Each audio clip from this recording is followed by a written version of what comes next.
Welcome to TR TV. నిజంగా ఈరోజు 78వ స్వాతంత్ర దినోత్సవం చేసుకుంటా ఉన్నాము. నిజంగా మన భారతదేశానికి స్వాతంత్రం వచ్చి 78 సంవత్సరాలు అయినప్పటికీ నిజంగా మరి మహిళలకి ఎక్కడ స్వాతంత్రం కనబడతా ఉంది.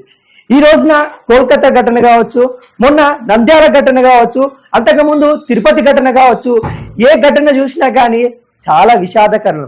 ఎక్కడ చూసినా కానీ మహిళలపై అత్యాచారాలు, మహిళలపై ఏదైతే లైంగిక దాడులు జరుగుతూనే ఉన్నాయి. ఎన్ని చట్టాలున్నా, ఎన్ని శిక్షలున్నా కానీ ఈ ధోరణి అయితే మారట్లేదు. మొన్న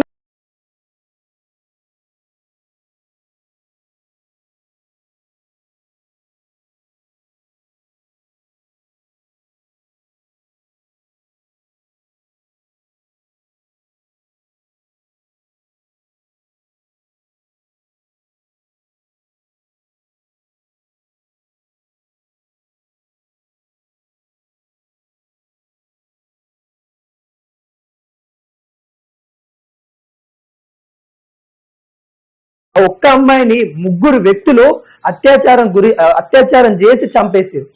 దాదాపుగా ఆమె యొక్క బాడీ నుండి చాలా బ్లీడింగ్ అయిపోయింది. ఏదైతే నిజంగా తన కళ్ళకి వెళ్ళి, తన చెవులకి వెళ్ళి, తన ముక్కులకి వెళ్ళి మొత్తం బ్లీడింగ్ అయిపోయింది. ఆమె పోస్ట్ మార్టం చేసిన వైద్యులు ఎవరైతే ఉన్నారో వాళ్ళు చాలా బయటకు వచ్చి చాలా బాధపడ్డ సందర్భాలు కూడా ఉన్నాయి. ఆమెను చూసినప్పుడు కూడా వాళ్ళ తల్లిదండ్రులు సగం చచ్చిపోయారు అక్కడనే. మరి దారుణం ఇది. ఇప్పటికి కూడా అక్కడ క్యాబినెట్ మినిస్టర్స్ ఎవరైతే ఉన్నారో వాళ్ళ కొడుకులు కూడా ఉన్నట్టు కూడా తెలుస్తా ఉంది. ఈ ఘటనలో అక్కడ ఎందుకు ఈ ఘటన ఇంతగానము మరి ఎందుకు పట్టించుకోవట్లేదంటే అక్కడ కూడా క్యాబినెట్ మినిస్టర్కి సంబంధించిన కొడుకులు, బడా నాయకుల కొడుకులు కూడా ఉన్నారు దాంట్లో. అంటే వాళ్ళు ఇష్టమైగా అమ్మాయిల కనబడితే అక్కడ ఎవరు వచ్చినా కానీ తను అక్కడ వైద్యం చేస్తా ఉంది. తన డ్యూటీ అయిపోయినా కానీ వాళ్ళు ఎవరో ఇంకా వేరే వాళ్ళు రావాలని తను వెయిట్ చేస్తా ఉన్నప్పుడు ఆమెను దాదాపుగా నైట్ 8 గంటల నుండి ఉదయం 6 గంటల దాకా ఆమెను లైంగికంగా దాడి చేసి చంపేసిన ఘటన మనకి కోల్కతాలో కనిపిస్తా ఉంది. అంటే ఈ ఘటన అక్కడనే కాదు, నంద్యాలలో 8 సంవత్సరాల అమ్మాయి పైన ఘటన, మన ఎల్బీ నగర్లో 4 సంవత్సరాల పాప పైన ఘటన, మన ఉప్పల్లో స్కూల్ ఫస్ట్ క్లాస్ చదివే అమ్మాయి పైన పీఈటీ మాస్టర్ అత్యాచారం. 4 రోజుల దాకా ఆ పాప వాష్రూమ్ పోలేదు. 4 రోజుల దాకా పాప వాష్రూమ్ పోకుంటుంటే హాస్పిటల్కి వెళ్తే ఏమైందని నన్ను చూస్తే డాక్టర్లు ఆశ్చర్యపోయి, ఏమైందమ్మా, మీరు మహిళలే కదా, ఈ పాపకి ఏమైందో మీరు చూసుకోరా, 4 రోజుల నుండి వాష్రూమ్ పోవట్లేదు, తనకి ఇలా అయ్యిందని చెప్తే ఆ పాప ఏం చెప్పింది, మా స్కూల్ మాస్టర్ నన్ను గిచ్చిండమ్మా అని చెప్పింది. అంటే ఆ పాపకి ఏం తెలియదు అక్కడ ఏం జరిగిన సందర్భం, అక్కడ ఏం చేసిండు వాడు దుర్మార్గుడు, ఏమైందన్న విషయం ఆ పాపకి అక్కడ ఏం తెలియదు. ఏమైందమ్మా అని వాళ్ళ తల్లిదండ్రులు 4 రోజుల తర్వాత అడిగితే అమ్మ నన్ను ఇట్లా ఈ మాస్టర్ ఇట్లా గిచ్చిండని అప్పుడు చెప్పింది అన్నమాట. నంద్యాల ఘటన ఎంత ఘోరం. అక్కడ బాలురు కూడా మైనర్ బాలురు, వాళ్ళు కూడా 7th క్లాస్ 8th క్లాస్ చదివే పిల్లలు. ఇన్ని చట్టాలు ఉన్నా కూడా ఏమైనా కానీ మన స్వాతంత్ర భారతదేశంలో నిజంగా స్వాతంత్రం వచ్చిందా? ఏ విషయంలో తీసుకున్నా కానీ ఎక్కడ డెవలప్మెంట్ అవుతా ఉంది?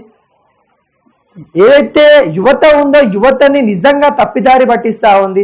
78 సంవత్సరాలు ఉన్న భారతదేశము, స్వాతంత్రం వచ్చిన భారతదేశంలో, ఇన్ని కోట్ల ప్రజలున్న భారతదేశంలో ఎవరికైనా కానీ ప్రజలను చైతన్యవంతులు చేస్తా ఉన్నారా?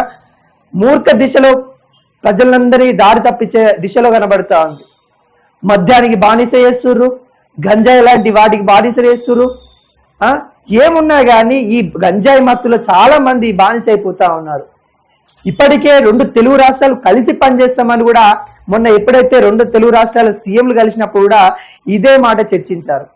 ఏది ఏమైనా కానీ ఈ 78 సంవత్సరాల భారతదేశంలో ఇంకా మహిళల పట్ల చిన్న చూపు, మహిళలు బస్సు ఎక్కుతుంటే చిన్న చూపు, మహిళలు పనిచేసే ఏదైతే ఆఫీసులు ఉంటాయో అక్కడ కూడా చిన్న చూపు. ఈ చిన్న చూపు ధోరణి అయితే వెళ్ళాలని కోరుకుంటా ఉన్నాము. ఇప్పటికైనా కానీ ఏదో స్వతంత్ర దినోత్సవం అని అంటే జెండాలు 3 జెండాలు ఎగిరేసి ఆ ఒక్కరోజు మటుకు జెండాను పట్టుకొని తిరిగేసి మిగతా రోజు ఆ జెండాను తీసుకెళ్ళి చెత్త కుప్పలో పడేయడం కాదు. ఒక్కసారి ఆలోచించండి. ఏమైనా కానీ మన దేశం ఎటు వెళ్తా ఉంది? మన దేశం అగ్రదేశాలతో పోటీ పడుతుందా? ఎప్పుడు చూసినా కానీ ఇండియా అనే భారతదేశం అనే దేశము డెవలపింగ్ డెవలపింగ్ అనే కంట్రీగానే ఉంటుంది అని డెవలప్డ్ అనే ఎప్పుడు అవ్వట్లేదు.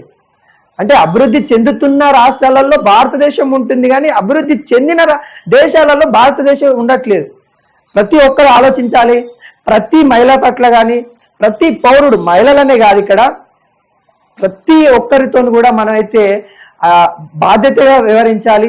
మనోళ్ళే కదా. ఇప్పుడు ప్రతి మనిషి ఇప్పుడు జంతువులలో కూడా కొంత ధోరణి కనబడతా ఉంది. ఏంటంటే వాళ్ళకి ఐకమత్య కనబడతా ఉంది. జంతువులలో కూడా ఒక కాకి చనిపోతే 10 కాకిలు వస్తూ ఉన్నాయి.